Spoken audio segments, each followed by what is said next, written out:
So our afternoon panel will continue discussing the topic of the day and how do we work towards getting this balance right in a complex organization. I think the sort of a side story there from Apollo addresses some of this. We have this idea that everything was perfect in Apollo. They just got it all right. It was a miracle day or something. There's this myth. It's kind of interesting what Andy said in the beginning. We have this idea, and he closed with this quote too. People are going to ask, how did they do that, years from now? Kind of like we look at the pyramids and we're like, how did they do that? We don't see anything lying around what they did it with. Or did aliens get involved or something like that? So it's interesting to take some time to look at it and how much of it had to do with how well the organization worked. Particularly that first quote in Fortune, that the whole Apollo program was as much an organizational success and miracle as it was a technological miracle and success to get that many people focused, effectively working together. Imperfectly, it wasn't perfect, but it was, they got the job done. And they had a lot of interesting meetings, as I'm told. So I'm going to introduce the panel. We're going to get started. Those of you who are waiting in line, I understand that you'll be still listening in while you're getting your book signed by Andy. That's perfectly fine. So our afternoon panel has 4 members. There's a good mix here, as you'll see. Let me introduce them, and I'm going to read them in the order I have them in my notes here. Michael Ryschkewitsch is here. I think most of you know him. As Chief Engineer, Dr. Michael Ryschkewitsch is responsible for the overall review and technical readiness of all NASA programs. He is also responsible for supporting the program and project and system engineering capabilities at NASA with policy and best practice guidance, knowledge management, coordination, and training and certification. Previously, Dr. Ryschkewitsch served at Goddard as the Deputy Director for the NASA Goddard Space Flight Center and as Director of our Engineering Directorate.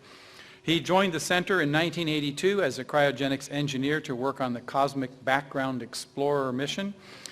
Since then, he has supported a wide range of missions in various roles, ranging from the first servicing mission of the Hubble Space Telescope in '93 to the Mars Science Laboratory Curiosity, many science missions and all shuttle launches from 2007 through the final mission. Dr. Ryschkewitsch earned his bachelor's degree in physics from the University of Florida and his doctorate from Duke University. He has received numerous group achievement awards throughout his career, also awarded the NASA Exceptional Service Medal, NASA Medal for Outstanding Leadership, and the Robert Bauman Award for contributions to mission success. Bryan O'Connor, who's sitting at the other end, began active duty with the United States Marine Corps in June 1968. He was selected for the astronaut program in May of 1980. When the Challenger and its crew were lost in January 1986, O'Connor was given a number of safety and management assignments over the next 3 years as the space agency recovered from the disaster. In the first days after the accident, he organized the initial wreckage reassembly activities at Cape Canaveral. Then he established and managed the operation of the NASA Headquarters Action Team, the link between NASA and the Presidential Blue Ribbon Investigation Panel, more commonly known as the Rogers Commission, no relation. O'Connor left NASA in 1991 to become the commanding officer of the Marine Aviation Detachment at the Naval Air Test Center in Patuxent River. But within a year, he'd returned to NASA headquarters in Washington, retiring from the Marine Corps to become the Deputy Associate Administrator for Spaceflight. He was immediately assigned the task of developing a comprehensive flight safety improvement plan for the Space Shuttle, working closely with Congress and the administration for funding of the major upgrade program. O'Connor has flown over 5,000 hours in over 40 types of aircraft. That's interesting. I counted one day I had visited 40 countries of the world, and you've flown in 40 types of aircraft. So that's kind of... What a coincidence. Yeah, interesting statistic. O'Connor was a pilot on STS-61B in 1985.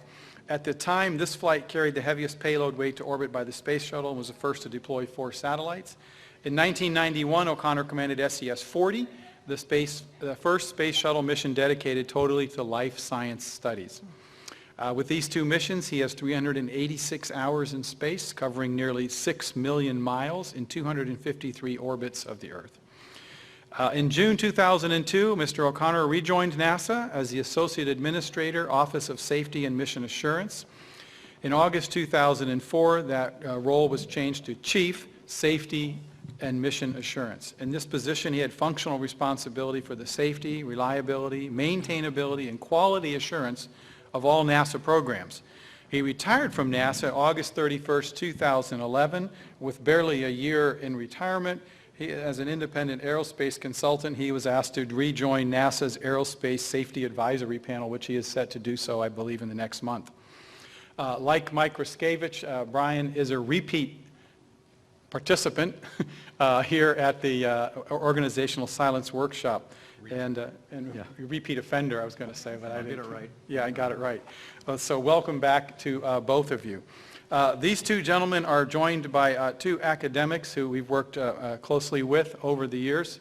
And let me introduce them. First of all, Dr. Amy Edmonson. Dr. Edmonson is a Novartis Professor of Leadership and Management at Harvard Business School, where she has taught for 16 years. The Novartis Chair was established to enable the study of human interactions that lead to the creation of successful enterprises for the betterment of society. Sounds like a design for helping NASA by my read. Her research has been reported in articles in academic journals, and her recent book, Teaming: How Organizations Learn, Innovate, and Compete in the Knowledge Economy, was just published in April by Josie Bass. Michael Useum, director of the Leadership Center at Wharton, said Teaming is the book on how to lead and learn from innovative teams and dispersed networks. I have my own copy here. We unfortunately don't have a lot of copies of this, but I'm going to get mine signed. Okay, it's a business thing, right? So, Edmonson received her PhD in organizational behavior, an AM in psychology, and AB in engineering and design, all from Harvard University. She teaches courses at Harvard Business School in leadership, organizational learning, and operations management in both the MBA and executive education programs. You may also know her as an author of the Harvard-Columbia case study, which is used around the world for teaching and learning management lessons.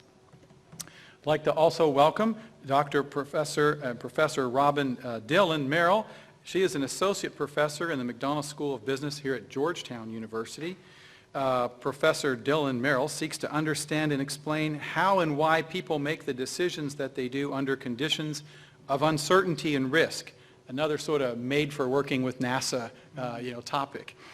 This research specifically examines critical decisions that people have made following near-miss events in situations with severe outcomes, i.e. like hurricane evacuations, terrorism, things like that. She has received research funding from the National Science Foundation, NASA, Department of Defense, and Department of Homeland Security through USC's National Center for Risk and Economic Analysis for Terrorism Events. She has served as a risk analysis and project management expert on several National Academies committees, including the review of the New Orleans Regional Hurricane Projection Projects and the application of risk analysis techniques to securing the Department of Energy's special nuclear materials. That's very nice to know. Dr. Dillon has been working with us here at Goddard for over 9 years, researching and helping us understand how NASA learns, and has published a number of papers on the topic of her research with NASA. We're glad to welcome you back. You're not an unfamiliar face here either. So welcome to all four of you. Thank you for being willing to come and be on this panel. For those of us participating here in the room, and as well at Wallops, IV&V, and perhaps at other centers where you may be listening, these panelists have prepared no charts. They have no message to sort of deliver for us, other than this topic is, as you've heard, very important to all of them by their experience, their position, their research, and their close work in the field.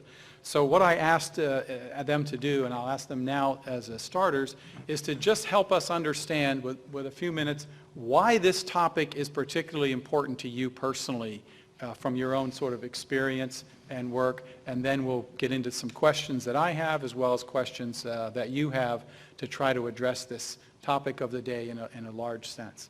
So with that, who would care to go first? Amy, may I ask you? Sure, I'm happy to go first. So actually, it's I like that question. I won't dwell too much on the personal, but I was so moved this morning by Marcia Coleman Abadayo's talk and by her book, which I've been reading in the last few days, and it's wonderful and shocking and heart-wrenching, and so I'm happy to have the opportunity to talk about the other side of voice, or the other side of speaking up, because I've been doing research on this topic for about 20 years, and I tend to do, in fact, essentially no research on the category of organizational activities that require whistleblowing. So wrongdoing, malfeasance, highly abusive supervision of the kind we heard about today. When those things happen, and they do happen, and we really had to talk about that this morning, it's already in my categorization, it's already a failure. And bordering on the tragic. And so that's terribly important and got lots of well-deserved attention this morning. What I feel we often spend less time thinking about are the much more ordinary day-to-day silencing dynamics in organization. And these are instances of people in organizational hierarchies who have something to say, whether it's a question to ask, a concern to raise, a mistake to admit, an idea to share, and choose silence over voice. More often than not, my research suggests they choose it almost without consciously choosing it. It just happens, and it happens even in the absence of scary bosses. Right? So you don't have to have, and I've studied, in fact, situations where scary bosses are a major contributing factor to people not speaking up with the ideas they have, with the important implications for safety, worker safety, patient safety, a particular interest of mine, but also with important implications for organizational innovation, the good ideas that don't get shared, that don't get raised. So I've spent a lot of time trying to understand exactly why, and I'll talk more about this later, but exactly why and what are the dynamics and where do they come from, evolutionarily speaking and otherwise, that lead people to withhold rather than share, and the kind of almost taken for granted programming that's at work for humans in organizational systems. It's a topic that is particularly personally meaningful to me because I think we can all understand the pain, the very real pain and tragedy of the kinds of things we talked about this morning. But there is another kind of pain that I've been studying that is sort of the pain that people feel when they are not able to fully be themselves at work, not able to fully bring themselves to the mission, the mission of the organization. And it's a much more low-level pain, and even I would characterize it as a very low-intensity fear. It's not a fear that most of us are even aware of having much of the time. And yet there is countless lost human potential and lost meaning that people could have at work and do not have, and certainly a lot is left on the table for the organizations as well. So that's the kind of other side of voice that I wanted to just put on the table and talk about why it matters to me as well. Okay, thank you. Mike? I'd like to follow up on that because I'm interested for some of the same reasons. So, this morning's discussion is interesting and important because, frankly, if the kinds of things we talked about this morning happen here, or even if people think that they might happen, that's more than enough to poison the environment. And frankly, getting that fixed is merely the price of entry. It's necessary, but not sufficient to ensure mission success. And my comments here will be mostly about mission success. One of the ways this got driven home to me was I chaired the Genesis mishap investigation a few years ago, and in the process of doing that, I read a whole bunch of mishap reports because I wanted to figure out what the hell a mishap report looks like, and B, see what other folks did, and try not to step in the same potholes. And two things immediately jumped out at me when you read these mishap reports, and these were all Class A mishaps, things where we lost hundreds of millions of dollars worth of hardware, or we killed somebody or seriously injured somebody. I've read a lot of them at this point. And two things jump out. One of them is that almost all of them, if you read the executive summary, you could change a paragraph describing the mission, and the executive summaries would be about the same, a few of the details. So we clearly don't learn as much as we should from those. The other one is that I've only actually come across two, and we may jump later into the two that I can point to, where somebody within the team, in all of the cases but those two, somebody within the team had a critical piece of knowledge that had it been revealed to a proper other person on the team, the problem could have or should have been avoided. And when you look at that and you start looking at the circumstances, in Genesis in particular, one of the things that jumped out at me is the kind of the bottom line is we're only human. And so you look at things and you say, what does it take to get people to take that piece of information to somebody? And frankly, it's not an overt, or in this case at least, it wasn't an overt decision by anybody to hide information, or that it was really an objective decision that said this isn't important. It appeared to be more, now this is of course after the fact, and because there was a long time in between, but it was more just the friction of life that got in the way. Little things like, when you look at the second people around the decisions that were made, and you say, who had an opportunity perhaps to see it, and then you look at people that were working their first job, which was their first time at that level of job, so they were probably struggling a little harder. They were pulling extra shifts as a test conductor, and it happened over Christmas season, so you're thinking, probably what happens when they go home at night is there ain't worrying about this test that was or wasn't run, or should we run another test. They're probably trying to think about, how am I going to get Christmas shopping done and have Christmas for my family. In other cases, it's the friction of an organization that says, when we asked folks, we said, who do you think was the primary customer for the entry phase of that mission? That the person that had that as their be-all and their end-all, their number one job was to say that went well, and we couldn't get a clear answer. In fact, we got 5 answers, and that immediately tells you that if somebody's looking around and they got this nagging little worry in the back of their head, and it's not this burning thing that, oh my God, we've got a problem, and they don't know who to go to, that it takes away their safety net of being able to walk down the hall and walk into somebody's office and just kind of say, is this something we ought to be worried about?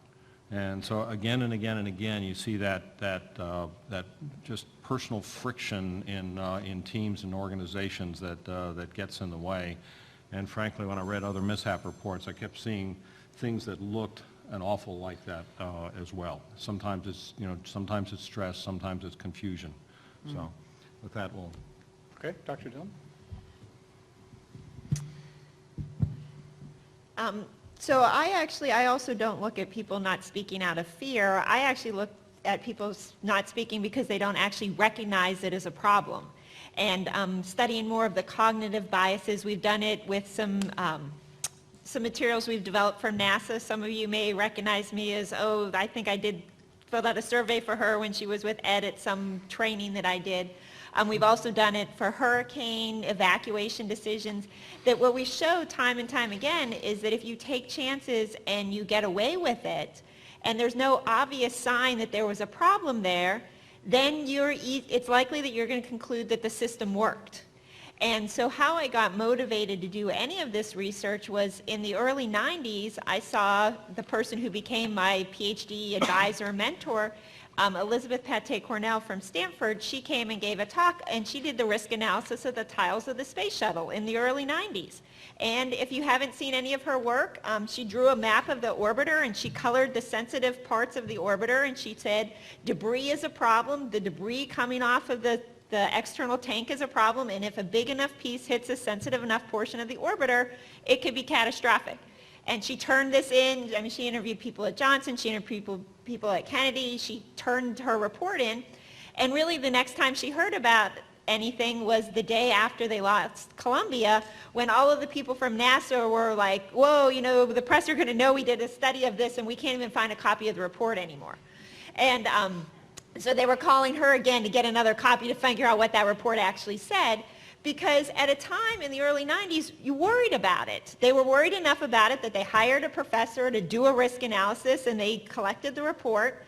And then, but every time that the shuttle came back with damage on it, and if you look at the Columbia accident report, they made that nice graph after the fact that shows all the bars where there were damage. Every time it came back and there was no obvious signs that we almost lost this, and then to Mike's comment, when you have a lot of other things going on, you have main engine problems and bearing problems and everything else, we quit worrying about this one. And a faculty member who's not on this panel right now, but Diane Vaughn, who many of you are probably familiar with, actually came up with the term normalization of deviance. And she used it to categorize NASA's behavior in the past, that things that were not normal over time come to feel more normal. And so that's what I've spent, I don't even know, the last 10 years trying to prove, that it's not even that people are scared to speak up or that people don't want to speak up, but over time, they just don't worry about it as much, or they're worrying about something else, or they're worrying about their Christmas shopping, and so they just don't even recognize it as a potentially bad event because it worked or it was successful. And so what I've been encouraging, and with some help from Ed, is also trying to encourage people to look more closely at the successes so that you can actually learn from them. And my one statistic that maybe I should save for later is that, but I'll use it now anyways. But in the FAA, one of the things the FAA has done a great deal is they have looked at collecting all of their near events. They have incentivized everybody from pilots to air traffic controllers that it's a not for attribution system unless there's like gross negligence. And you need to tell people if you're a pilot and you accidentally taxi onto an active runway, as long as you tell somebody, then you can't be punished for it later. But if you don't tell somebody and they find out about it, then they can punish you. So it's the incentive to tell anything and report everything. And they've studied this database that they've created from it, and they've shown that over the last decade, there's been an 83% drop in fatalities. So they have measurable success from studying these near events, but there's a whole thing that has to go into place here because you have to get people to be willing to tell you, you have to be able to collect the data, and you have a different problem than the FAA and the commercial industry, because commercial airline industry, because each of your problems are different.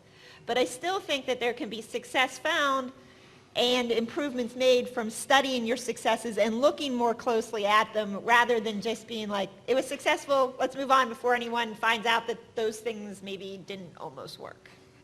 Okay, thanks. Bryan? One of the things Ed asked us to think about is just a simple question, that is, why are we here today? And when I think back on why I'm interested in this topic, why am I here, I'm thinking back on a time when I had kind of an awakening about my own deficiencies when it comes to being a part of a team that's doing high-risk stuff with high stakes, and that was the human spaceflight program. It was after the Challenger accident that I realized that as I started reading some of the stuff that was coming in and understanding some of the root cause things that get into communications failures and such, organizational concepts that cause barriers to communication, a little bit of this center rivalry that you heard earlier is a very key component to the Challenger story, but it really is about communications and some people knowing there's a problem, but that word not getting to the ones that can do something about it because of some sort of artificial organizational barrier of some sort. And as I started reading those things and thinking about them, I realized that I should feel guilty about this accident as well, even though I wasn't personally involved in the operation or whatever. I really wasn't assigned to that mission in any way.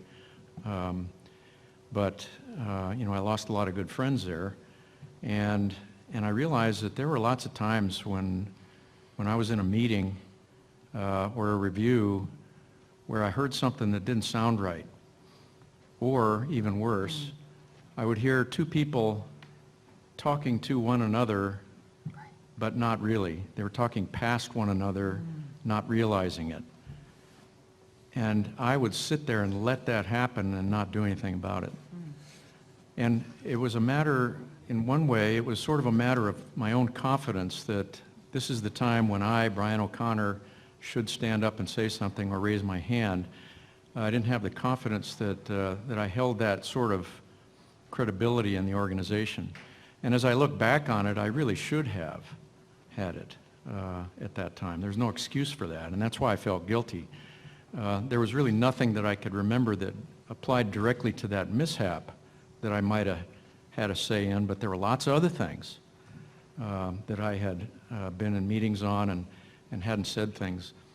One of the things that I think I allowed to get to me was I came from a different organization where I did have relatively good confidence that I was a team member. I had lots of authority, and there was an accountability there that I had built up, and I was more apt to speak up and say something. But when I came over to NASA, which was a different environment, I was really quiet, sort of listening. And that's okay for a few months, but after a while you have to realize that the reason they hired me here is because of what I was doing in that other outfit. That's why they brought me here. They want people like me. They want lots of people. But one of the kinds of people I want is the kind that I am. And they brought me in here not to sit here for 5 years and wait till I go fly, but to actually help this organization deal with its problems. So I had not enough confidence, and I should have had a lot more. And I've often thought about it in terms of my badge. I don't know why I think about badge, but there's another term that Andy talked about earlier as part of the success story of Apollo, and that's accountability. When you come to NASA and you get your badge, whether it's a contractor badge or a civil service badge or whatever, there's some things that go with that. And one of them is the accountability for safety. Now, your accountability, it depends on things like your authority, your resources, your responsibility, but everybody's accountable for safety to some degree when they put on this badge in this agency. The administrator has the biggest accountability because it all comes up to him and his suite. But everybody that wears that badge has that accountability. But there's another thing, and that is that you should understand that when you're wearing that badge, you have a responsibility to speak up and to use your background, use experience, and so on at appropriate times. Now that could be a study in itself, right there. How do you not overdo that? I won't talk about that right now because I've seen that happen as well, and that can make the credibility go the other way. But for myself, I felt so guilty about that from that point on, I never did allow two people in a technical meeting that had high stakes consequences. And not all meetings do. But from then on, I promised I would never let two people talk past each other. At the very least, if I have a question about what I just heard there, and I don't think necessarily they were agreeing when they thought they were, at the very least, I can raise my hand and say, you know, I'm not sure I heard the same thing from you two people who are agreeing with each other. Can we go over that again? It doesn't take much to do something like that, and sometimes it saves the day. But it's little things like that that came out of my Road to Damascus light show there back in 1986. Thank you. One of the points that's come up this morning, and I think, Amy, you mentioned it in your book too, is this issue of people measure day to day the risk to my own image. So everything I do and say, I'm weighing constantly, how is this kind of going to play out for me? How do we address the fact that everyone has some sort of contemplation about their risk to their image, and it affects whether they choose to speak or not on a day-to-day basis? That's something I've been really working on for the last couple of decades, and there's a couple ways to think about it. The first is I think we lose.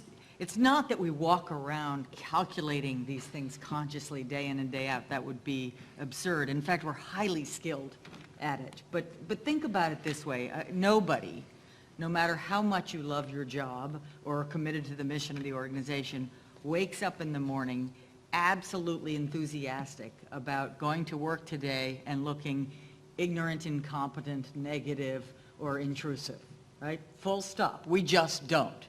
And so at a very basic but very real level, we've learned how to manage those, what I just call interpersonal risks. They're not big-time risks. They're not shuttle-destroying risks.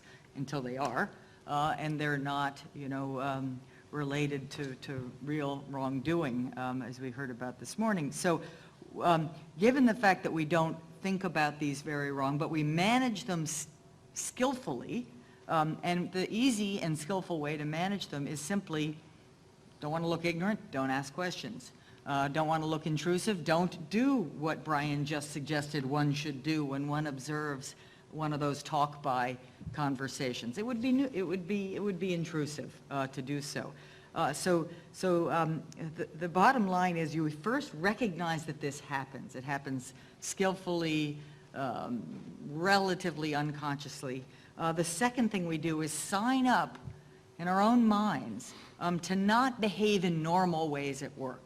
Right? So everything I'm about to say has very little to do with the dinner party. Right? If you started behaving this way at a dinner party, you wouldn't be invited back. But at work, we have a different kind of responsibility. And it can either seem intrusive, or it can be done with, extraordinary curiosity, compassion, genuine interest. Wait a minute, I'm not tracking. I didn't follow that, or I don't yet understand. So we have a responsibility, and I think the badge is a nice image here. We have a responsibility with the badge to be far more skillful in unraveling the things we're normally skillful about avoiding. So we have to almost remind ourselves, but more importantly as people who manage anyone or who are peers and team members of anyone, to help each other do this as well. So we have to remind ourselves to be curious. We have to remind ourselves to ask more questions than seems sort of socially normal to do, to reveal more of our own kind of thought process than might be socially normal to do, but is mission critical and again, this is not the conversation you have about where should we have lunch today. It is what Bryan called the high stakes situations. And I'm quite stunned when I listen, or actually not stunned, I see it all the time, and it can be conversations that were recorded at NASA, or it can be conversations at a Midwestern manufacturing company. It's the same stuff. I'm stunned when you listen to the conversation and look carefully at the transcript, how unthoughtful it is, right? How undigging in, how these moments where we could have stopped and inquired sort of go by without anybody noticing. Now and then somebody's noticing, but more often than not, we're not noticing it. So I think the first thing is we have to recognize that we're all managing those risks unconsciously and learn how to manage different risk instead. The risk of failing to achieve the organization's mission, the risk to life, and other kinds of real, more technical risks. Get over ourselves with respect to the interpersonal risks, easier said than done. If I can build on something that Andy said this morning, when you talk to the veterans that were around in those days, one of the things that you hear fairly consistently is that the peer reviews and the technical arguments were far more combative than anything that we would find acceptable today. Yeah. And it's something I struggle with, because on the one hand, if you're not pinging hard on ideas and challenging facts, you're not going to get at the truth, because we're all subject to confirmation bias, and you need other people to check you and challenge you to get there. And yet at the same time, we need to be able to preserve the ability to work together. I won't suggest that we have any clue of how to do that in a more general society, but some combination of civility and the valuing of challenging facts and ideas and not challenging people is, I think, something we've got to learn to build on. Can I just respond? Yeah, you can ask each other questions. That's perfectly legal. Because this is just, this is so near and dear to my heart. And, I've been talking a lot about, and I do talk a lot about speaking up, but there is something called speaking up effectively, right? So we can all point to instances. We call that NASA Watch. Yeah, all right. But speaking up effectively means when I'm speaking up, I also am at least indicating to others that I recognize the very real possibility that I may be missing something, right? I'm not speaking up as some kind of, here is God's truth from on high, and you'll hear it from me, and I don't want to hear back anything else. So speaking up effectively means speaking up with what Chris Argyris calls a balance of advocacy and inquiry. I'll tell you what I think. I'll also check in and ask what you think, kind of either implicitly or explicitly.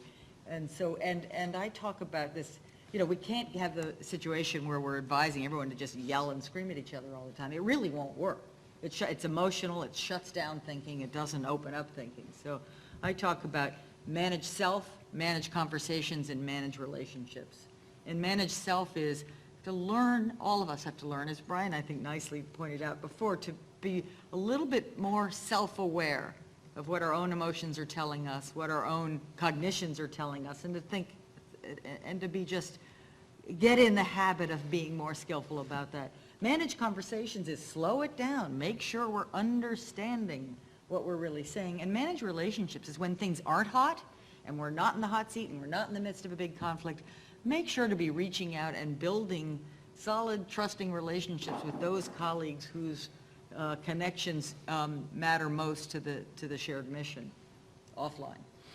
The others, are we overly sensitive about offending people sometimes and too quiet? Bryan, you were talking about, you know, not saying something because you weren't sure whether people would take it the right way. Have we balanced that? Check.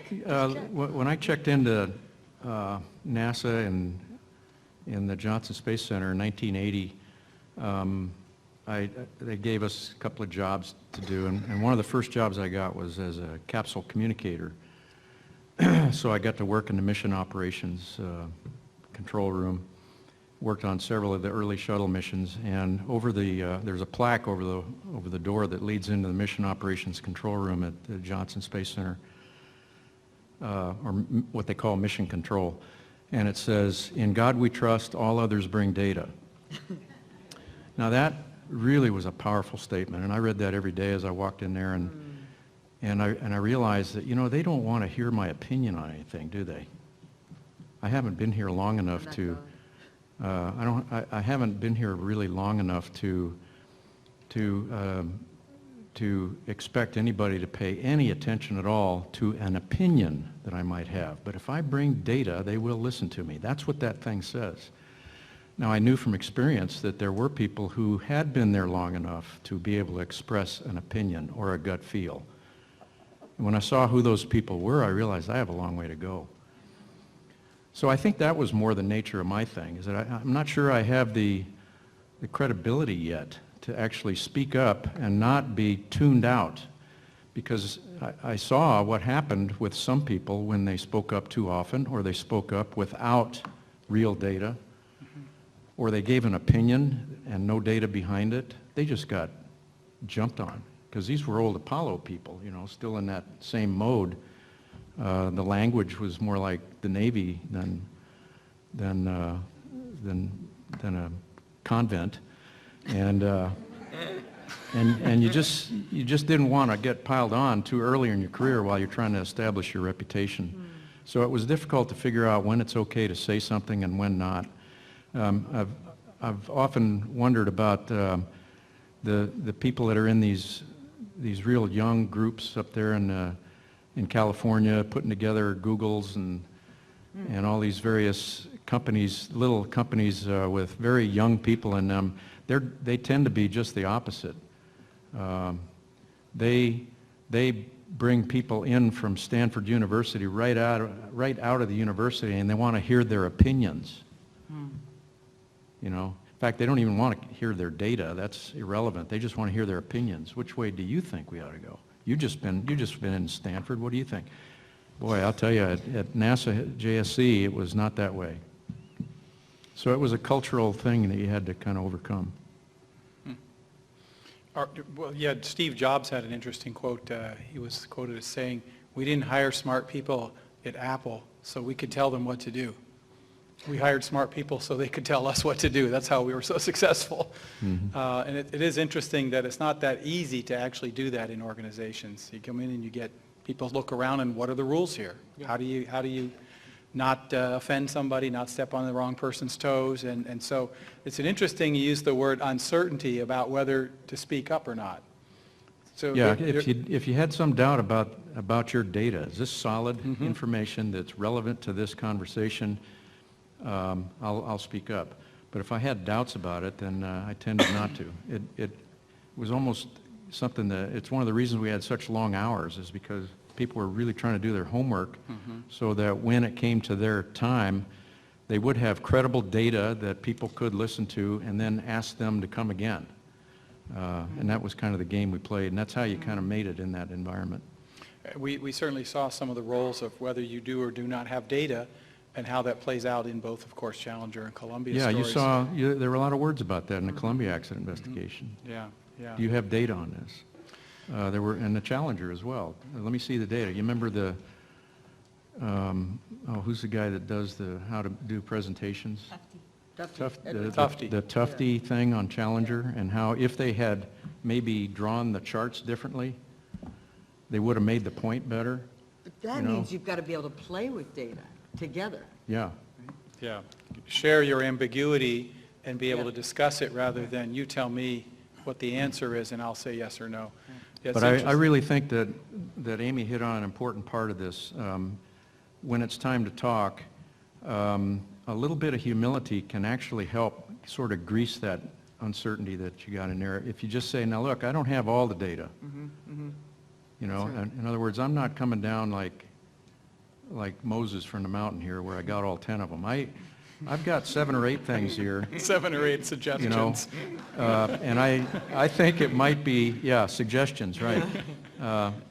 And you know, these might be worthwhile if you have a little bit of humility, and one of the guys that I thought did the best at that was John Young. He was a very humble guy. It came across, and people always listened to him because he was that way. He didn't come barging in and saying, okay, this is it, and plop things down and fold his arms. He just said, well, you know, I know a little bit about this. Here's what it is, and everybody turns and listens, and there's not a peep in that room when he would do that. So I think that's a little bit of if you drew an equation on how to make all this work, a little bit of humility would be there in the numerator. Robin, you've worked with a number of case studies that we've done here at Goddard, and I know one of the challenges is getting people to talk about lessons from a mission that actually succeeded.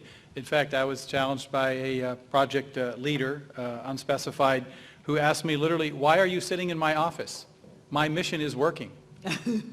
As in, there's nothing to learn here. Why are you here to write lessons learned when it's working?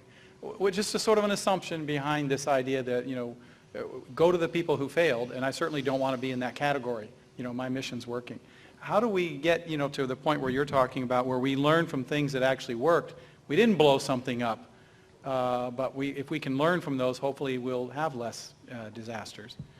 Well, I think especially to tie into what Bryan was just most recently saying with this quest for data, sometimes the data you have is just 1 or 2 points and it appears to work. And that's some of my research has actually been in hurricane evacuations.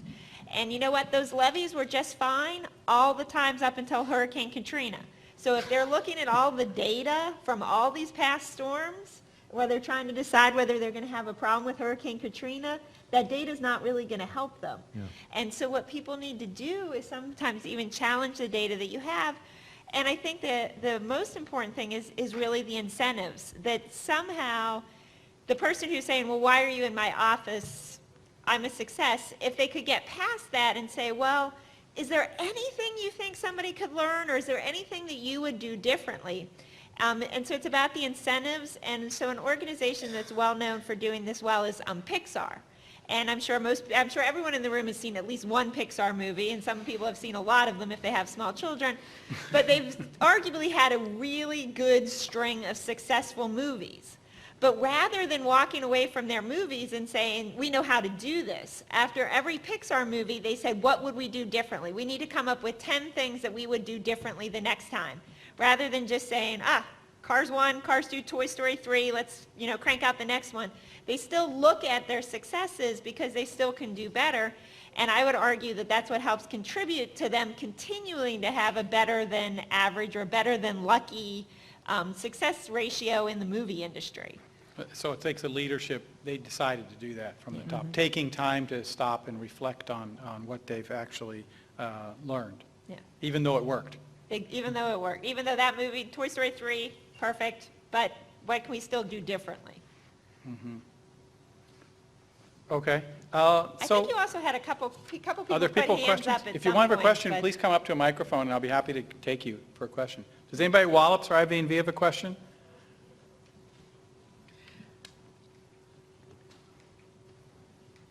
Okay. Mo, go ahead. When Brian was talking about data, bring data, as Mike had commented earlier in our side conversation, it's very difficult to bring data about human issues. Their guts, their little innuendos, their micro inequities. We don't have data so much. So when you're bringing a issue about a personnel problem or a management problem or a leadership problem, the uncertainty is huge. So the overcoming the fear factor of, I don't know if I even know what I think I know right now, but I want to bring it to your attention. And that's a lot of the issue of overcoming the fear, because you look like you're whining, you look like you don't know what you're talking about because you're in the minutia, but you have this feel, or you see things going on, and you don't have hard data.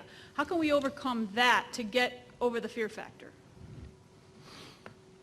Well, that's obviously a tough question.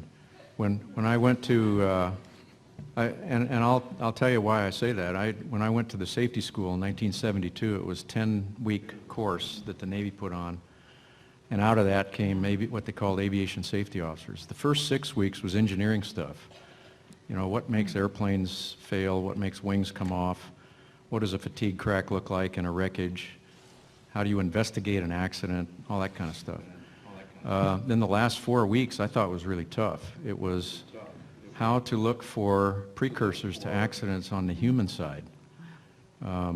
You know, they had a couple of books that we read on games people play and that sort of stuff, so that you could try to understand that this is about people now. You know, we just showed you the bad things that can happen when people aren't working well together in one way or another, because most aircraft accidents were human error, by the way, one way or another. Even if you go all the way back to design, almost everything had some human error in it. So they had to cover that because we were supposed to be going to root cause on these mishaps. And quite often, root cause had to do with people not getting along together, people afraid to talk to each other, people not taking the time to understand their organization. I mean, that was a piece of the Columbia accident where there was a guy who got all fouled up on taking data from his Tiger team to the right people. Because he thought, well, I got to take it over here to my engineering management for, oh, that's wrong. That Tiger team was for the program that day. Why would you possibly, are you confused about matrix or what, you know? Yeah, he was. And that was part of that story. But if people don't get along, they're not going to communicate.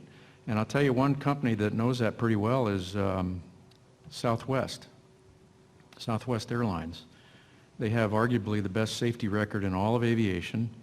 If you count, rather than hours, you count sorties, number of flights. Lowest accident record of number of flights. Qantas has it by flight hours. I would argue that Southwest is more impressive because the most high-risk parts of the flight are up and down. And I asked a pilot, a Southwest pilot, I was sitting in the back of the airplane once. People ask me why I do that, because I went to safety school, that's why. Enough said, right? Anyway, I was sitting in the back of the airplane, and right next to the window was a four-striper Southwest airline pilot in his uniform studying his books. And I asked him, what are you doing, if you don't mind me asking? He says, well, I got to go and take my every 6-month test. Some airlines, they only have to do it once a year, but at Southwest, they make them do it every 6 months for the captains. And I said, you know, I'm aware that you guys have a tremendous safety record. What do you, as a senior captain, attribute that to? And he said, well, it's pretty simple. He says, 5 things. Number 1, communications. Number 2, training, which I'm doing right here. You can see that part. Number 3, communications. Number 4, fly the high-risk parts of the flight manually. Southwest never uses autopilot until they get to altitude. Other airlines use it all the time. And then the 5th one, communications. And the communications, he says they like to repeat that in case people didn't hear it the first and second time. It's that important. Therefore, the human element is incredibly important. People getting along to each other is awfully important. And when I first came to NASA, I came from an environment where there are basically two personality types. These were Marine fighter pilots. And when I came to NASA and I was involved in the astronaut program, we had some training on personality profiles and that sort of thing that said, look, you guys that came from two personality types, you're now in a group that has all 6 of them, okay? And you don't know how to communicate with them. I guarantee you. You haven't been doing it because we were a bunch of test pilots coming in. So we had some training on that, and it's what I think of as sort of like cockpit resource management stuff, how to get along, how to communicate, how to understand how they receive, so you're not transmitting on FM when they're receiving on AM. Stuff like that is very simple and can really prevent a lot of hassle and problems later on as to being sensitive to it. But other than that, I don't know how to address the question you've asked. So Mo, I got 2 things I'd want to add to that. One of them is building your own personal credibility, because there are a lot of things that you can have data around, and so what you want is the reputation of when there's data to be had, when there's analysis that can be done, when it's possible to offer positive suggestions, that you're one of the people that brings them forward. That creates a much better environment when you get into the one that put your finger on. And then frankly, even when it's the one that's hard to put your finger on, there usually are at least anecdotal specifics that you can do it. It's one thing to walk into somebody's office and say, I'm worried about so-and-so. It's a different thing to say, I'm worried about so-and-so. I saw this happen, and I saw this happen, and I saw this happen. No one of those things would bother me, but that's not what this person normally does. And I'm worried they're overstressed or whatever it is. So, you know, there's not a perfect answer to that, but I think there are tools you can put in your toolbox. Do you have another question? I have a question for Dr. Edmondson. As I was listening to you and you were talking about speaking up effectively, I might be missing something. And what's very frustrating to me is, would you agree that the distraction of technology today and the interruptions of technology at meetings, you're not really having a conversation, and it's hard to build the relationships, but no one's listening to you anyway. Well, your question embeds the answer right in it. I think it's actually a very real and growing, not shrinking, concern. So the kinds of really quite subtle and thoughtful observations, such as Bryan described earlier, if you happen to notice that 2 people are talking by each other, and you could call attention to that, or you could inquire into it and try to help cross that bridge, more often than not won't happen, not just because people don't think it's, or are worried it's not appropriate, I haven't been here long enough, or maybe that's not done around here, but simply because they're not paying attention because they're looking in their lap. And so, I mean, this is something I sometimes wish I were an expert in this particular topic, because it is so fascinating and so much mushrooming, I think, out of control. So it is hard enough to talk skillfully. It's hard enough to have thoughtful conversations where people mutually learn and problem solve around high-risk situations. I would venture to say it's going to be nearly impossible if half the room is checking their email while we do it. Well, you know, I may just be too old for this, but I see several times a week, I'm part of email trails where I stop them. And I'll put an email, stop the trail, tell the people that says, we are not going to be able to solve this problem via email unless you want to be here for another 3 days. We got 15 minutes at noon, everybody get in the room, let's solve this out. And I'd be willing to bet that everybody in this room has seen some of those, and then I'll ask you, how many of you had the courage to stop it and say, or walk down the hall, or pick up the phone? You know, maybe the people that are 7-year-olds today will learn to do this differently, but I sure as hell don't know how to do that. I mean, email is such a blunt weapon compared to a face-to-face conversation that, I don't know how to wield it skillfully enough, and I don't see very many people that do.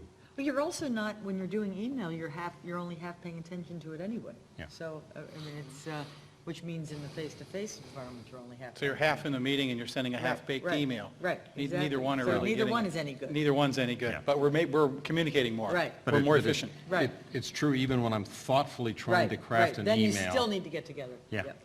So one of the things that seems to have come out with some number of your comments is this role of the leader or the manager in setting the whole tone. I mean, I think it's a little, someone commented to me in a break earlier, so the outcome of the morning is we need to do massive training of the whole agency, of every single person on, communication and skills and all these kinds of things we seem to be, so we conquer this as sort of that's impossible. It seems a big part of it falls to the manager, the leader, the supervisor, if you will. How do you model the kind of behavior that you want that we're talking about, we want people to exhibit? How do you model that so it's not just talk, it's like do what I'm doing? And I think Mike just gave an example. Robin? Well, specifically or concretely around the email and things like that, I actually was asked to serve on a panel about government continuity risks and things like that a few weeks ago. And they actually had it at a secure space. And there was nothing about the meeting that was secret or classified or any of this stuff. I'm convinced they had it in the secure space because everyone had to leave their email devices outside. I mean, it was like you had to lock up your phones and then you had to go into the meeting. And I think that's the only reason about it, because there was no discussion that was classified. We weren't passing clearances or any of this kind of stuff. But so, I mean, I think that's the leader. Like if the leader's sitting there checking emails or anything like that, then you know what? That's the precedent that you're setting for everybody else. And I mean, legitimately, people have serious concerns and people are working on mission critical projects and that things are time sensitive. But maybe like for the first half hour of every meeting, no emails, no Blackberries, no iPhones, smartphones.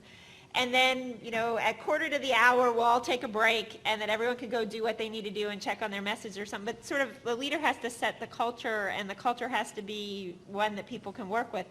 There's also pretty famous research in academia that studies productivity in workplace. And one of the things they find is the most useful thing is to just give people uninterrupted time. That if you actually give them a couple hours of uninterrupted time, the amount of things they can actually get done is so much greater than if they keep getting interrupted. And it's the same kind of thing that the organization has to set a culture that we don't have meetings between 10 and 12. Because that is your uninterrupted time to get your work done, and then maybe meetings start at noon, or maybe you still can't bring your or your smartphone for the first half an hour or something like that. But I mean, you can set rules for how organizations And they behave. help. Yeah. And they can help. It's interesting. Yeah, that's very interesting. Any other experiences on how the leaders model the behavior that we're talking about, people we want? Well, I mean, just picking up on the humility comment, I think leaders model the behavior in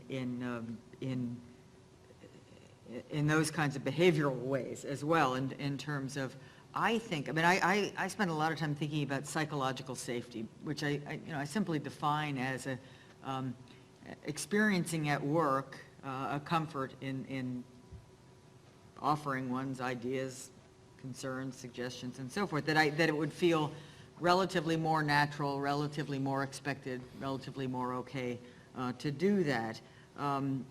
And under what conditions will I, as an employee in a hierarchical organization, feel that way? Well, it's greatly increased if the person I report to, and possibly levels up as well, do some pretty simple things, not, to be relevant, not rocket science, really not.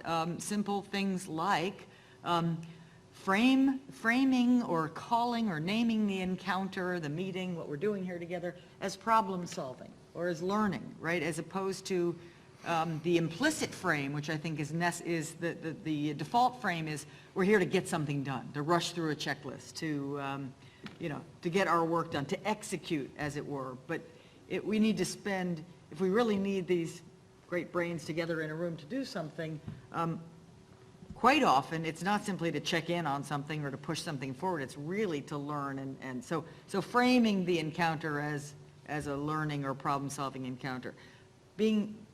Modeling in some way some humility, or if that's too big a stretch, just simply acknowledging limits, one's own and others, right? So I may be missing something, I need to hear from you. That's not so scary to say, and by the way, it's true. I may be missing something.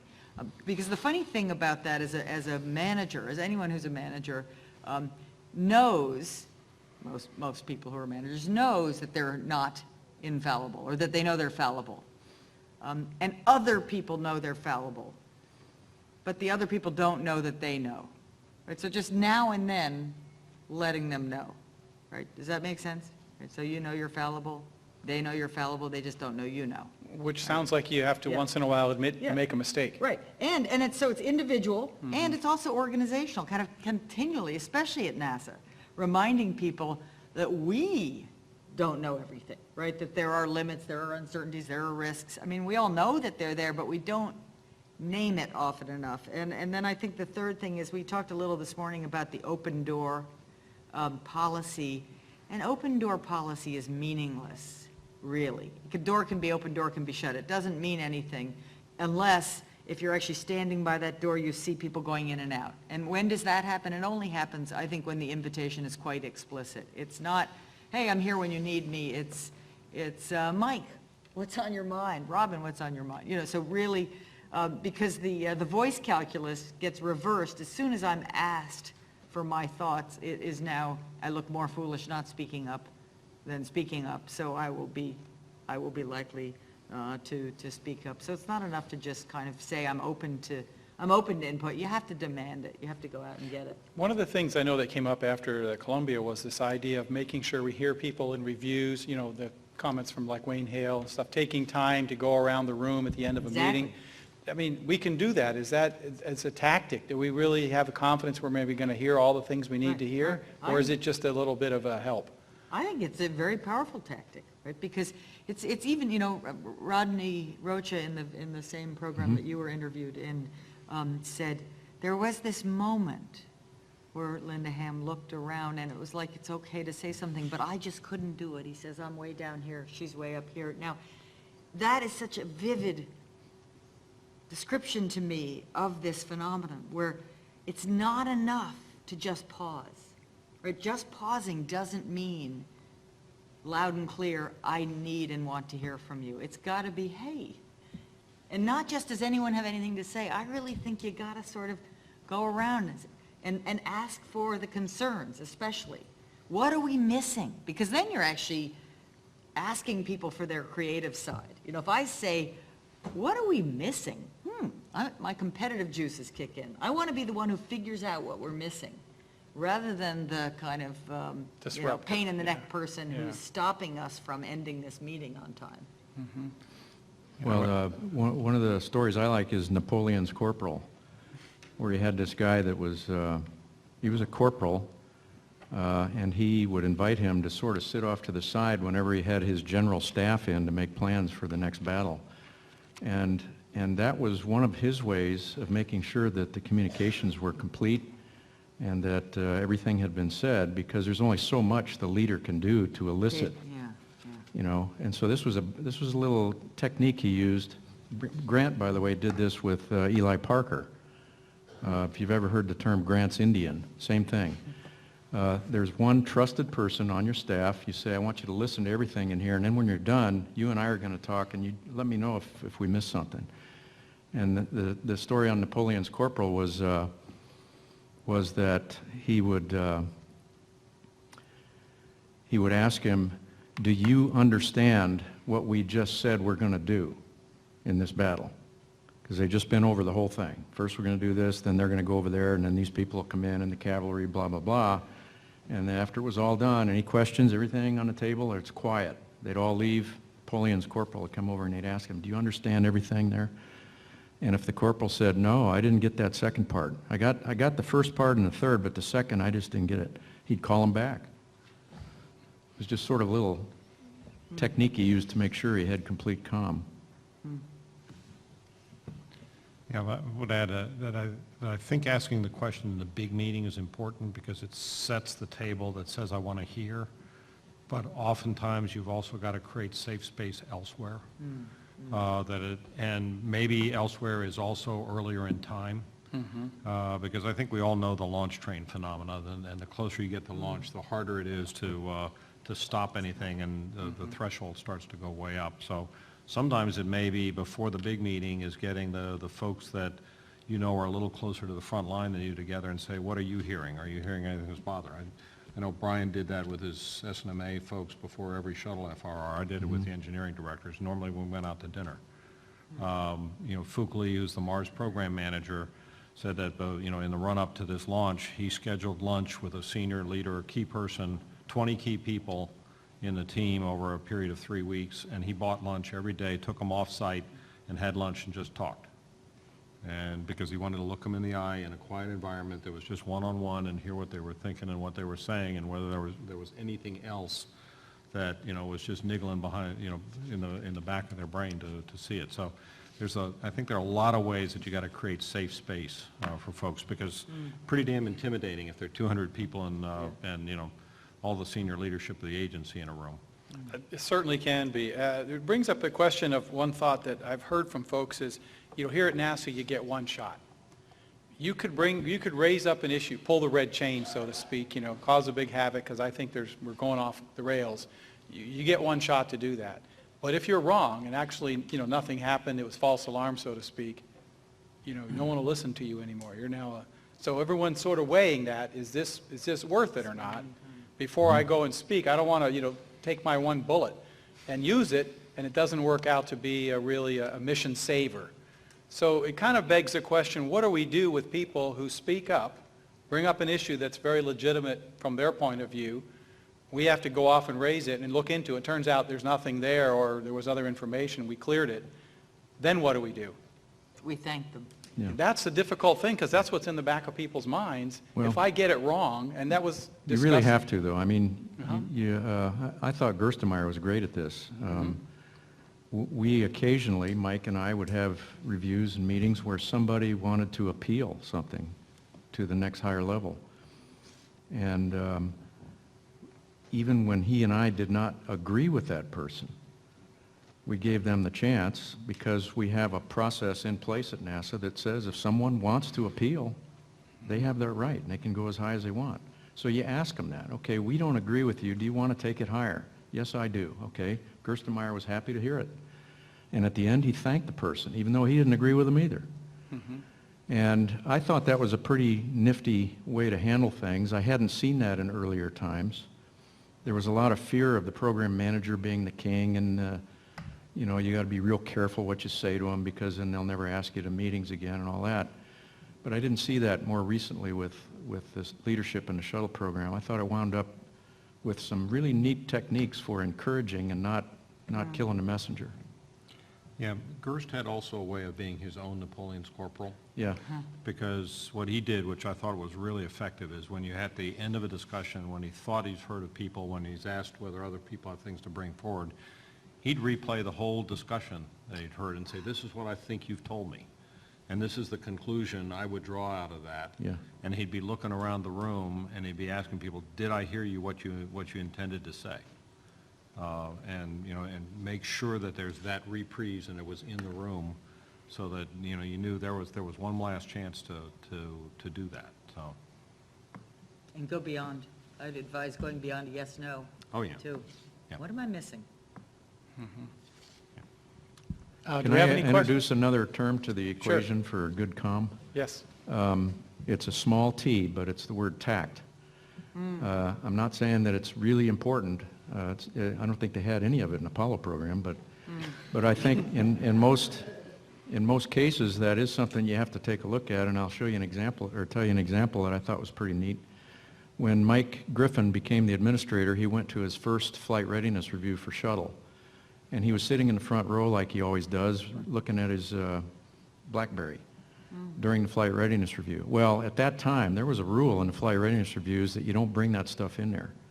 Nobody sits in the flight readiness review looking at their BlackBerry. If you want to look at your BlackBerry, leave the room. And that was the rule. Well, Griffin didn't know that, and who's going to tell him about it, right? So I happened to walk out at the break, and I hadn't even thought about it myself, so I'm not saying that I was even considering telling him that, but someone had. It was a young engineer that was sitting right behind him, and she approached him out in the coffee area one-on-one, and I just happened to be standing there, and I listened to her, and she says, boss, no offense, but you shouldn't be doing that. We've got a rule that says nobody's allowed to be doing that, and when you do it, it really cuts into our discipline, and people think it's not really a good rule, and you're setting a bad example when you do that. And Griffin said, my golly, thank you very much. You know, I hadn't even thought of that. He says, that's the last time I'll ever do it. It wasn't, but by far. But at least you can imagine that she was thinking herself, while this is going on, should I say something in front of a bunch of people here, or should I do a one-on-one later? And sometimes that very question can be very important in keeping the team working together, good relationships, because a lot of people at NASA have some amount of pride. And that pride can be dinged by an inappropriate public disagreement when it doesn't necessarily have to be. Sometimes in a formal review, everything has to be that way. But if it doesn't, sometimes it's better to just collar somebody in the hall and say, you know, you said this, and I'm not sure I understand that. Let's talk about it. One-on-one, sometimes you get a lot better result out of it. So sometimes that little tact word can help. Was there a question from Wallops or IVNV? Can I have? By the way, he came in and told everybody in that room after that little break. He said, I want to tell you, this engineer right here told me that I screwed up, and I apologize for everybody that saw me doing it. I'm not going to do it anymore. Yeah, at least for about a half hour anyway. Yeah, Mike Griffin was, I think, the only person I met that really could multitask. Yeah, very few people can. Almost, I've never met anybody else that actually can multitask. He was the one that could. You know, lest I sound like a Luddite on my anti-email, you know, when I talk about safe space, I violated that same rule because I had my laptop up. But what I always had coming into one of those reviews was I had an email group, which was usually engineering directors or chief engineers plus whoever I knew were important to the conversations, and we were having a conversation in the background. Mm-hmm. And I would, you know, we would be hearing something in the formal review, and they tended to be with, you know, a lot of it was set piece, but it, you know, was a conversation of, okay, I know so-and-so had some concerns about this. Have we raised them all? Have we answered all the questions? Are we done with this one, or do we need to ping on to it? Yeah. Because, you know, you can't really stop the whole review and poll everybody all the time. On the other hand, you can create safe space in the back. So I do think the electronics has its place. It's definitely not the answer to everything. Yeah, it has worked itself into a reasonable thing. Back then, though, it was considered to be a distraction. They want everybody's eyes and ears on the speaker. Because people weren't really using them that way. It was really, you know, doing their own business, and it wasn't related. So let me just check in with Wallops and IVNV. Did we have a question from Wallops or IVNV? Yes, we have one quick question. Please. The Columbia Accident Investigation Board report mentioned the idea that that the positive outcome should not be an indicator for future positive outcomes. A long time ago on a safety stand-down day, we talked about having the idea of groupthink may have caused some problems with that. How does NASA avoid groupthink on a regular basis with readiness review? In other words, do they invite outside parties that may not necessarily agree with their conclusions to look at the reviews and look at the technical information? That's probably a question for Dr. Dillon. All right. Yes, so I'm going to try and repeat back, and then other people on the panel could correct me if I don't think I understood the question correctly, because it was a little fuzzy. But I think that you were pointing at that even the accident reports say that positive outcomes don't necessarily always predict future positive outcomes, but that there tends to be groupthink. And then what can we do to get past groupthink, I think is the essence of the question. And people are sort of nodding, so I think that's what I'm going to try and address. And what I actually subscribe to, and maybe this is really why Ed asked me to be on the panel, is because I'm a huge advocate for everything that Ed does here and has been doing here for the last several years. But I think that having events like Pause and Learn and knowledge sharing workshops where people really can come and talk about things, and to have case studies where we look more in depth into things.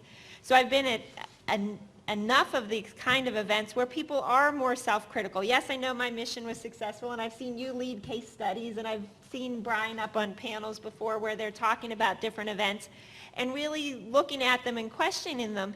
And by looking at this kind of history and realizing that a success doesn't mean always a success, and a failure doesn't even always mean a failure, sometimes it's Andy's little corner of just bad luck. He had good luck helping Apollo, but sometimes some of your missions just have bad luck, and they didn't do anything worse than anybody else, but luck wasn't really in their favor when it all lined up. And so I think by participating in all of these kinds of events, that's where you get the culture where we are going to be inquisitive and we are going to try and learn from these kind of events to see, well, yeah, it was successful and we're very happy and we got the data, we got the science data we wanted, and we understand better the gravitational fields of the moon and things like that. But what else can we learn from this? And then what else can we instill and pass on to others, either through a case or through a knowledge sharing workshop and things. And so I think it's this kind of events that really do instill that kind of culture of inquisition into it, that then help you look at the next case and hopefully ask the right questions when you're in the meeting to sort of say, well, what are we missing here? Could we be doing something different?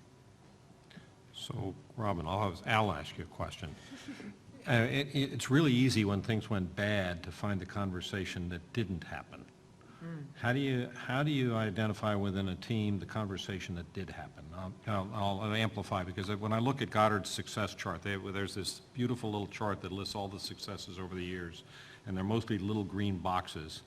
And it always scared the hell out of me, because I never was sure that I understood why there were so many green boxes on there. Because I knew damn well when I read the mishap reports, everything I read in there, I saw a lot of places where we could have done exactly the same thing just really easily. So how do you get that mindset that people look at the one and say, you know, these were the things that we did right this time, and we've got to make sure we keep doing them?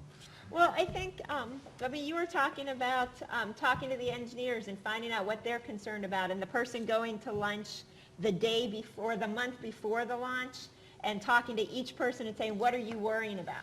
So now, presumably, if we're talking about the Mars lander that's going to go on Sunday, if it's a glorious success, which we all cross our fingers and hope that it is, that he doesn't forget all of those conversations. So we worried a whole lot about things a month prior to this, and you told me a lot of good things that we should be worried about. And now that we're successful, it doesn't mean we forget all those things. We need to still remember those things and capture those lessons learned through possibly a knowledge sharing or a case study or something like that, that we just don't get clouded by success, check it, move on, that we dig into some of those green boxes and say, what are we missing by just declaring it a success and everybody moving on to their next project. See, if Andy's still here, there's your next book. Did anybody else have a comment on that? Yeah, I was going to say, the Duke University Professor Petrovsky, who wrote the book To Engineer is Human, his theory is that if all we ever learned from was our successes, we would never get past the state of the art. And what he's pushing for is that we really need to try to get to root cause of those things that were failures. But I think what Robin does is she says, you can learn from successes if you treat them like failures.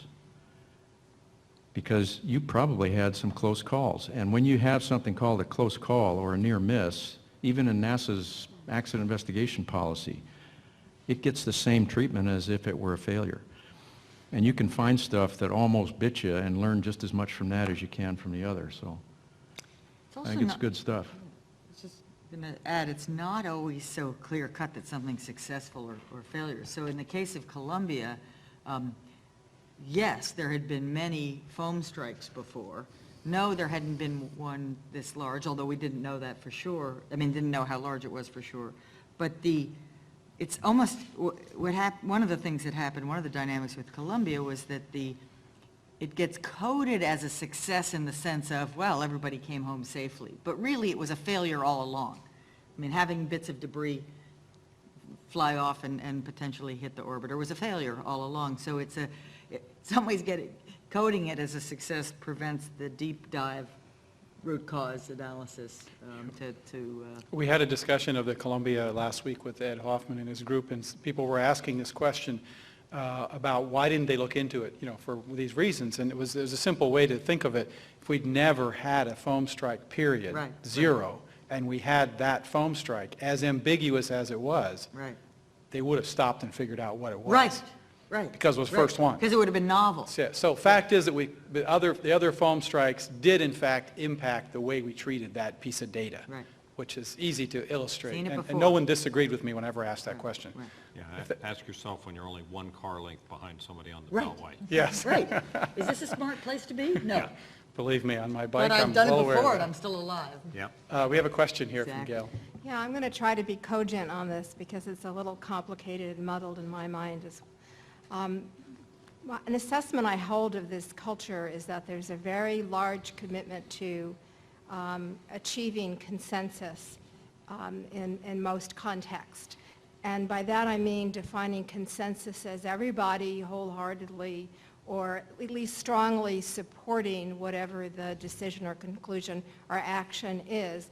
And oftentimes I find that means that people actually compromise in order to get there, and sometimes that results in what I'll call, perhaps not as tactfully as I should, a lower common denominator solution. And so I think about that when I also think about the concept of, and the tendency sometimes to indulge in groupthink. And I'm inviting a reaction. Have any of you in your research, particularly in any experiences you've had in NASA, seen a connection and like I'm describing? Or am I not even making any sense? Which is possible. I have one of my favorite quotes from business history comes from Alfred P. Sloan, who was the great leader who both created and led General Motors for a very long time in its early history through decades of success. And it's this great quote where he says, "Gentlemen," you can tell it's old by that opening salvo, "Gentlemen, I take it we are in complete agreement. Then I propose that we break up now and give ourselves time to develop some disagreement and perhaps gain greater understanding of what this issue is all about." Exactly Now, what I'm saying. the reason I love that quote is I think all of us, all people who manage or who are in organizations would say that we are open to dissent. Very few of us take agreement as a red flag, as a danger signal. And I think that's what Sloan did so magnificently. Given high stakes or deeply strategic issue or whatever it was, given an issue of some importance, then it's important enough that we ought to be seeing a bit more disagreement before we come to a close. Thank you. So I'll jump in on that one. I'm not sure that the right word is consensus, or at least what we should be striving for isn't really consensus. I think what we're really striving for is have we had the discussion in all of its fullness to understand what's wrong with what we're doing, so that we know that we think we know whether it's good enough to go on, whether that's to a launch or something else. And part and parcel, I mean, we all have to recognize we've never launched anything that was perfect, right? And if we waited to launch until they're perfect, there wouldn't be anything up there right now. And so there is always some difference between what we would like to do and what we're able to do. And then the question is it good enough? And then have we had enough conversations to know whether that's good enough? And that is any individual there not at their personal threshold to say it's good enough to go on.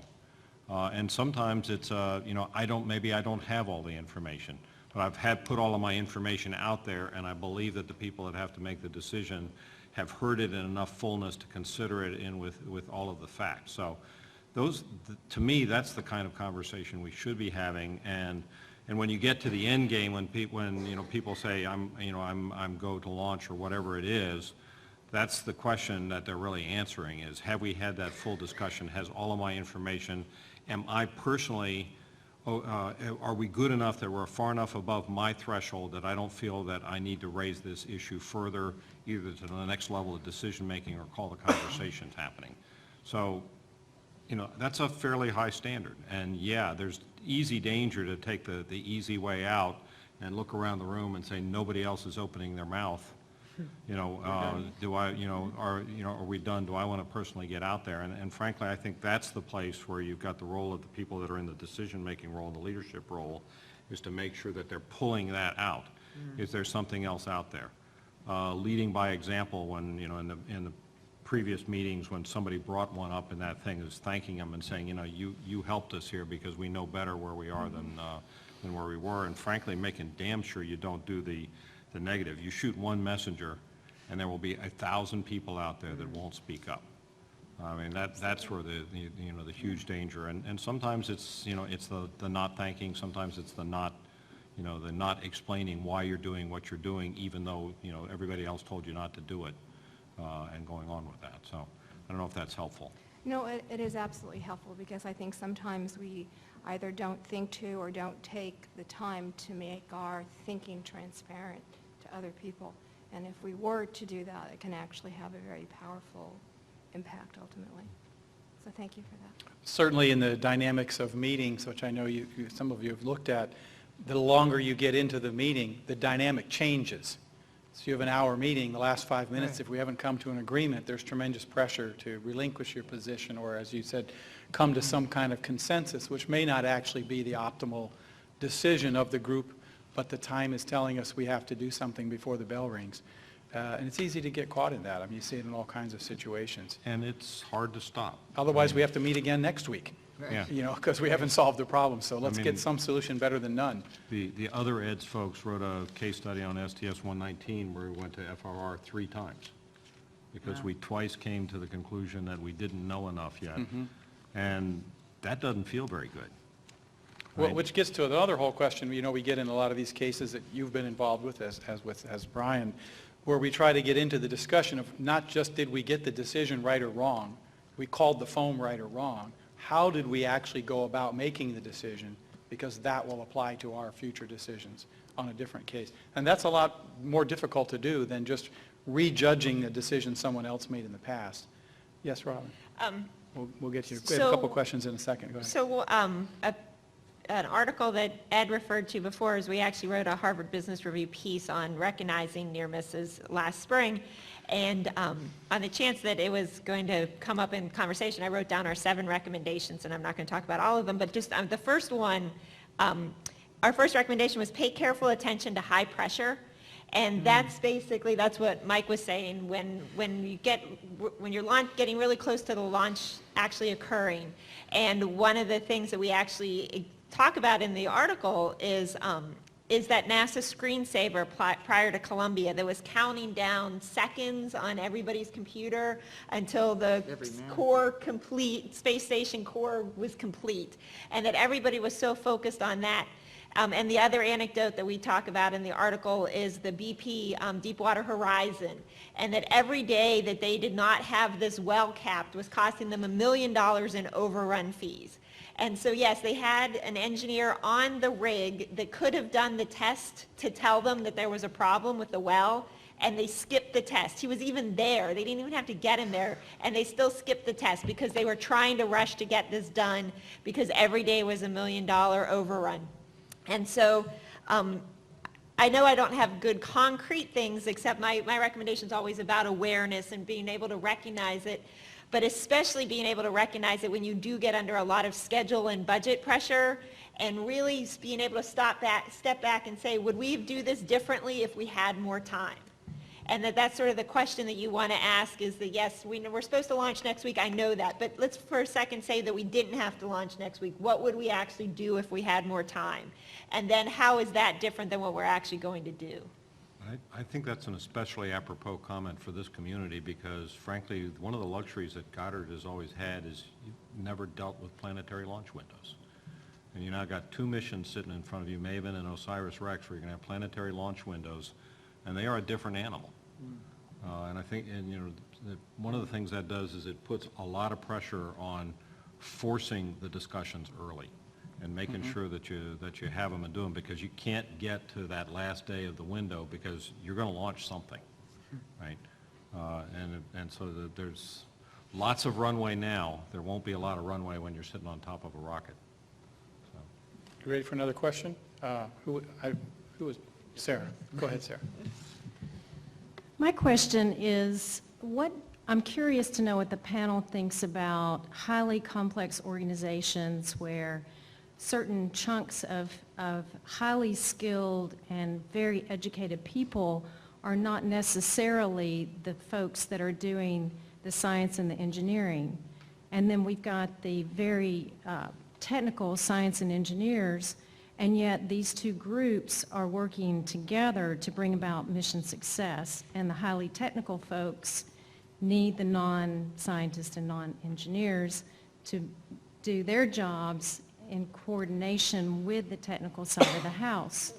So what I've seen in some of my work here at Goddard is that at times the language, there's a language barrier. Sometimes the non-technical folks don't really know the language and the acronyms of the scientists and engineers. And so there's an issue there of not necessarily always speaking up. Even people at a very high level that feel like, gee, I should really know what that acronym means, sometimes won't speak up because they don't want to look like, hey, I don't know what's really going on. So if certain folks are not involved in missions on a day in, day out basis, it's very difficult to understand the work of a highly complex organization, like what happens here at Goddard. So I'm curious, and we talked a lot about having conversations today. So how can we bridge these kinds of conversations that I'm talking about and have open dialogue and keep the folks that are not on the mission side aware enough to be able to positively impact the day in, day out work of the organization, which they do, but it's very challenging. I'll start that if Bryan? that's all right. I'm one of those folks that really doesn't think there's a good excuse for people using jargon when nobody understands it. I think the onus is on people to quit using jargon and acronyms and that sort of thing as soon as they get out of the group that uses the acronyms and jargon, and to get into a more speaking English to people that understand English. And I'm not good at other languages. English is my only language, but I can understand when people in another country sort of feel funny when you don't take the time to learn their language. One person that was really good on this was Sally Ride.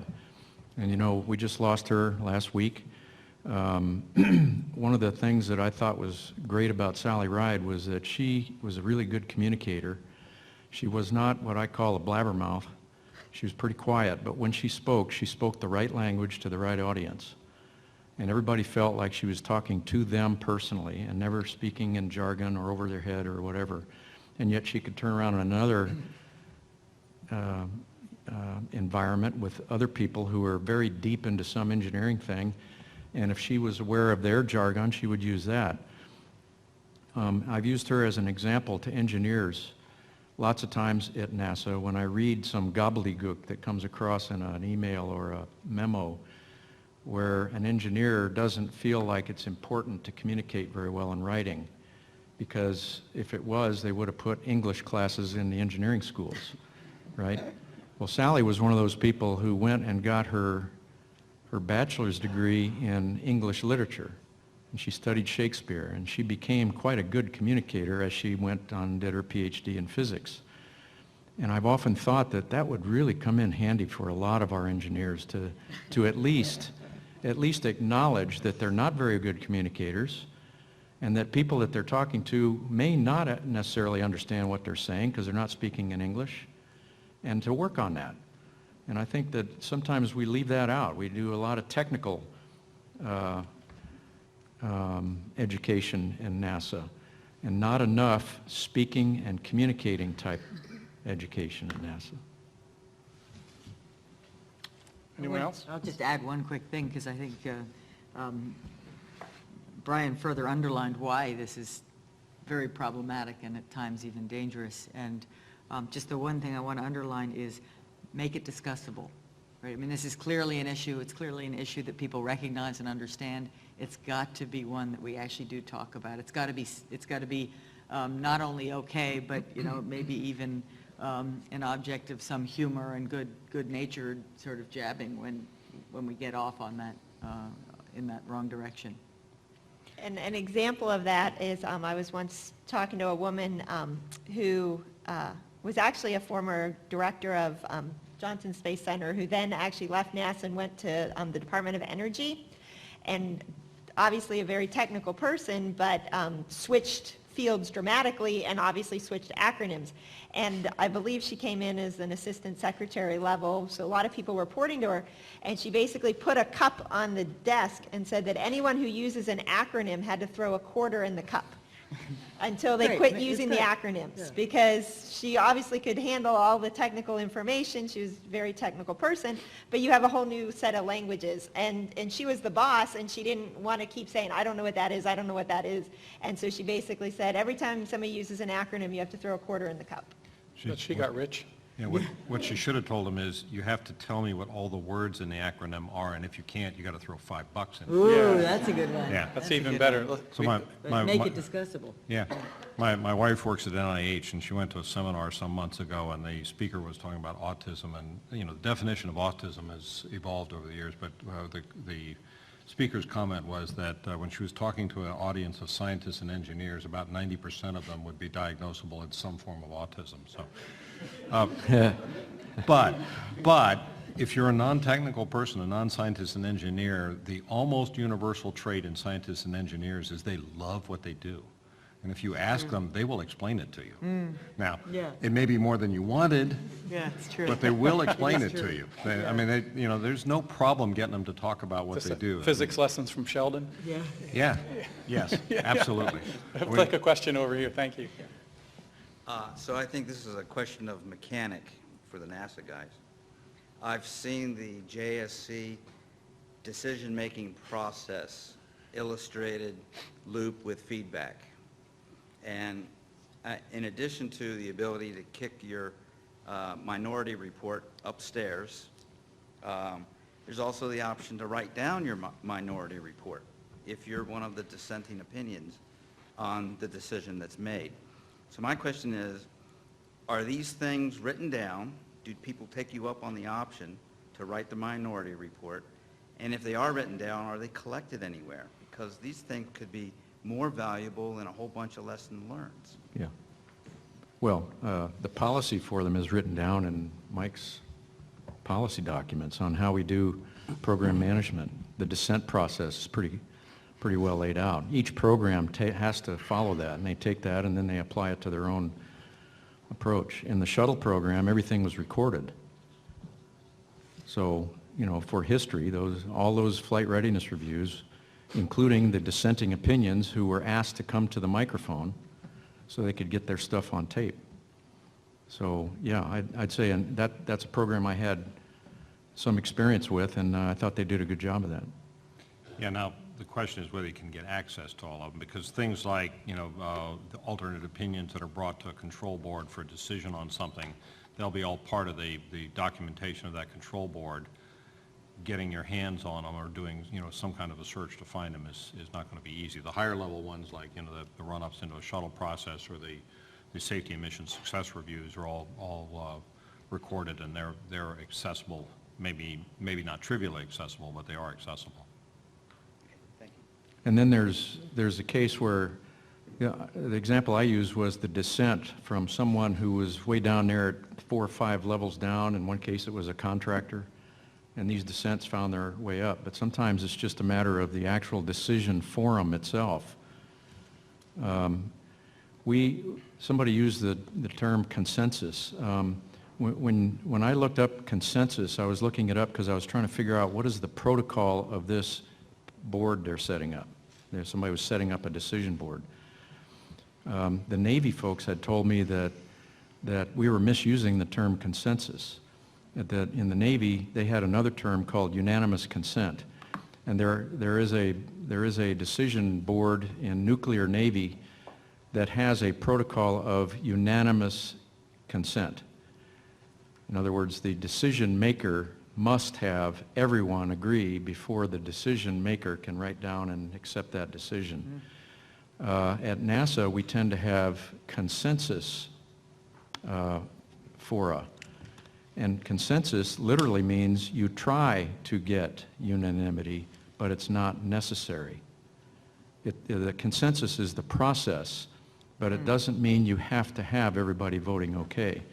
And there were a couple of cases in shuttle and one in the Delta rocket we launched out to the asteroids, where one or more of the members of the actual board itself said no, actually voted no, and that got recorded. Now, it turned out that the policy was that if that happens, it has to go to the next level. But it doesn't mean you're done. It just means that if you want to, you know, if the decision maker still wants to go and one of the technical authorities said no, then he has to elevate it to the next level. And in those cases, the administrator himself made the decision to go.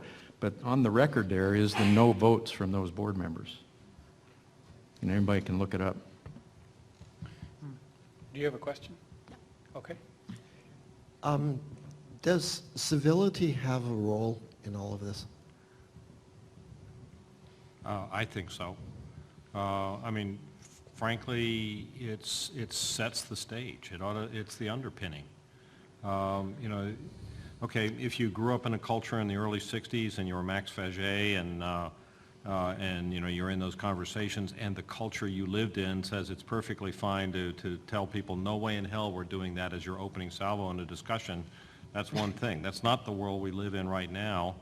And frankly, I think it's really, really important to set the stage that if I'm in a passionate discussion with Michael Hartman, that I respect Michael Hartman as a person and that I value what you do, and if I've got an issue with the idea that you're putting on the table because I don't think you've substantiated, or I've got an issue with the facts you put on the table, but then when we walk out of the room that I will still respect Michael Hartman as a person and as a colleague.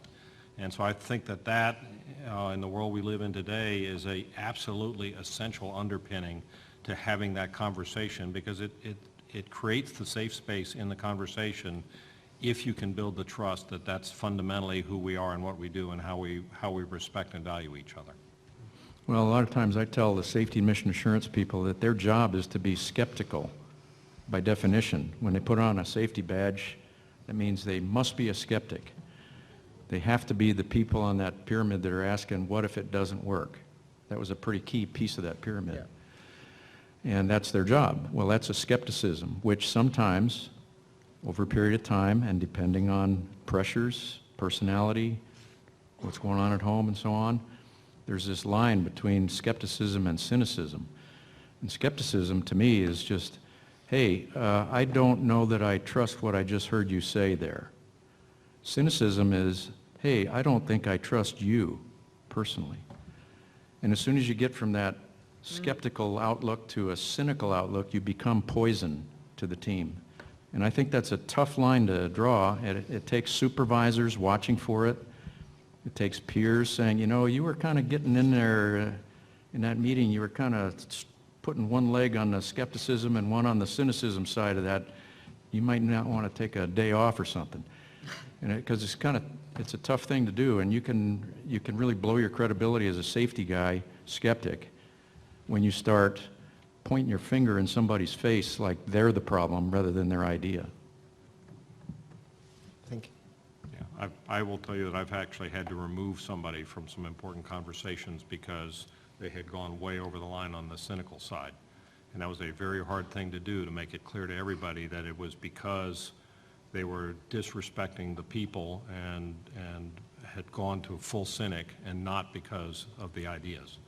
And that's a subtlety that's not easy to communicate. You know, where I was in a position where I didn't think the other conversations could happen in the room as long as that person was in the room. It's a judgment call, but it's one of those things you hit in real life sometimes. I've always thought a good example of where that line gets drawn was some of the stories you hear about Reagan and Tip O'Neill. Those guys could be pretty intense about policy, and yet they'd go have a whiskey afterwards, you know, with each other, because they were not cynics. And that's the way we need to be. Well, there's a nice point to end on. More whiskey would help things go smoother in Washington. What do you know? It's happy hour time. Yeah, it's almost happy hour time. Great question at the end there, Michael. I appreciate that. So with your permission, I'll just have a few closing comments, and we'll wrap things up here. We are approaching the end of our day. I know you've been sitting for quite a long time. So just a few points to kind of summarize the day. First, I think it's pretty clear that we really can't succeed if we don't accept that there's this thing called organizational silence and do something about it. If not perfectly nail it down to the floor once and for all, but if we don't at least address it and are willing to accept that it's here, and it sometimes rears its ugly head. We also sort of heard we need to err on the side of hearing people out sometimes and accept that we might actually waste some time from time to time hearing things out that may not have saved the mission, but we needed to hear them out because we have to respect the process. We don't know that next time we may need to hear that person out, and they may save our mission. And so there'll be a little bit of waste. We're not going to be able to shave it so close, so faster, better, cheaper, that we never waste any time looking at an issue that isn't critical. Some issues will come up, and how to judge that is, of course, part of being a good leader, figuring out getting that balance right. Almost every major mishap, I guess, according to Mike, except two, have some element of silence involved, where people knew things or had indications, or somehow, for some reason, the message wasn't effectively communicated to the right people in the right way, in the right time, to avoid the accident. There are many types of silence that we've heard today. There isn't just one type. We've addressed some aspects to bring attention to the subject, but they're all actually really important, even the ones that we didn't discuss today. For example, we didn't really discuss much at all about scientific transparency and research. Clearly, that's a big issue that's very important to NASA and our role in society, equally as important as the other topics we did discuss today. Personnel harassment and silence in the workplace is clearly important where people fear retaliation or retribution. We can't do our other work if people are worried about that their behavior will be cause retaliation. We're also, I think, not naive to think that none of this happens at Goddard or at NASA and won't happen again in some regards. We've learned that, if anything, we need to be vigilant and we need to be willing to talk and willing to open the conversation to have people feel free to bring up issues that they may not otherwise bring up, including the topic of bringing up issues itself, making it discussable here at our workplace. So I just noticed three things I might like to leave with us to think about that happen somewhat in this sort of natural realm, I think, as we were talking in this panel. Confusion. Communication is often at the top of the list of lessons learned, and I've read most of them as well, and communication is always there. And a lot of these failures in communication are simply around confusion, misinterpreted signals, a lack of follow-through. Someone thought they heard or they didn't hear, or they thought they'd sent the message, it wasn't received. And so as Bryan aptly pointed out, when you see confusion in communication, you become the person who knows how to fix that because you're the one who observed it. And neither party may actually be observing, or they may be caught up in their emotions at the moment, or a conflict that's going on. But if you observe it, you become the one who has the option of speaking up to that issue at the moment and resolving that confusion instead of reading about it later in a mishap report, how simple confusion may have led to something. There's the question of certainty that came up. People aren't certain about whether the issue I have or the data I have is worthy of bringing forward. That's a risk. It doesn't show up in any of our charts, but it's a risk in all the work that we do every day. We don't always know the right things to communicate. And the lesson is really, if we try to cut it really close, we're going to miss signals that we really want to hear. So it's kind of back to that. We have to be willing to accept a little more information than maybe we can handle so efficiently in our time. But it's not worth the risk of mission failure. And we have to be willing to accept some of that uncertainty, which kind of goes to, I think, one of the points Robin said. At some point, you need some slack. If we run with no slack personally, every day on our half-day work days, only 12 hours a day, you don't have any slack. There's no time to process that. There's no time to decide and weigh the uncertainty, and things just get moved on from. And the third one is this clipping. Information, there's just so much information that rolls up an organization like NASA to people at the top, sitting, say, in Mike's seat, who have to decide, engineering, are you go? His simple answer represents thousands of voices that have rolled up. And the information gets clipped in the natural flow of information. Two people have top 10 lists, and they need a top 10 list. 10 items are going to disappear just by the nature of the mathematics. And so we have to be aware that naturally information gets clipped. If some of that information is yours, and you knew more about it than what was being talked about, then it becomes your issue. It got clipped not because someone didn't like you or didn't like your issue or they voted you to be less important. It's part of the process. So part of these observations are that we invent processes to help us get through all this stuff. Sometimes those processes, we need to be aware of them and be careful the process doesn't lead us. We own the process. It's still more about us. If it needs to be discussed, then making sure it actually does get discussed. That accountability thing that we heard about both from Andy as well as some on this panel. It's getting this balance right that makes it difficult. And we've heard about the problems of if you get it right, that's wonderful. But if we get it wrong, then it's easy to sometimes point fingers quickly rather than saying, thank you for respecting the process, because we know our successes are in part due to us following this process, which is sometimes messy. And sometimes we've taken little detours to be sure we're covering ground. And making sure we point that out to people rather than taking the easy road, which is, well, that wasn't necessary. That person wasted our time. And sending a very different signal that we don't want to send, and which we will probably pay a terrible price for later. I just wanted to end with some words that were written by someone much better at poetry than me. Chris referred to him earlier, a song that was written some 40 years ago, and it just seemed very appropriate to us today. And it goes like this, and you all know these words in song, I'm sure. And he said, Paul Simon, 40 years ago, in the naked light I saw 10,000 people, maybe more. People talking without speaking. People hearing without listening. People writing songs that voices never shared. And no one dared disturb the sound of silence. Today, we have dared to disturb the sound of silence. We have not fixed it. We have not solved this once and for all, but we have dared to disturb the sounds of silence. Thank you for your attention and your participation. I hope you have gained much, and you will now be responsible for using what you've learned in your own environment and be that much better equipped. This concludes our Goddard 2012 Sound of Silence workshop on organizational silence. I'd like to thank all of you for participating and thank especially to our panel for helping us to pull it together here at the end. Thank you.